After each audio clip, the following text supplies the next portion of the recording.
বেশ অনেকদিন পর ভোর ঘুম থেকে উঠেছি। আসসালামু আলাইকুম এভরিওয়ান, কেমন আছেন আপনারা সবাই? আজকে আমার মিষ্টি একটা সকালের কিছু মুহূর্ত আপনাদের সাথে শেয়ার করব।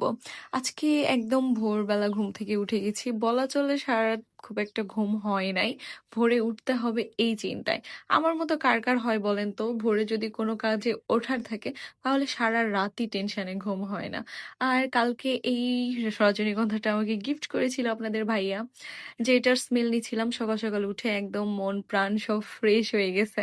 আর অনেক আপুরাই কমেন্ট করেছিলেন যে, "আপু আপনার পুরা রুমটা একটু ভিডিও করে দেখাবেন।" হোম ট্যুর ভিডিও যেটাকে বলে আরকি। তবে এই মুহূর্তে আপুদের আইডিগুলো খুঁজে পাচ্ছি না। আপুরা নিশ্চয়ই কমেন্ট বক্সে সাড়া দিয়ে যাবেন। যারা নক করেছিলেন তাদের জন্য এই ভিডিওটা। ভাবলাম সকাল সকাল উঠে যেহেতু পুরা বাড়ি ক্লিন করেছি, তো একটু টুকটাক ভিডিও নেই, আপনাদের সাথে শেয়ার করি।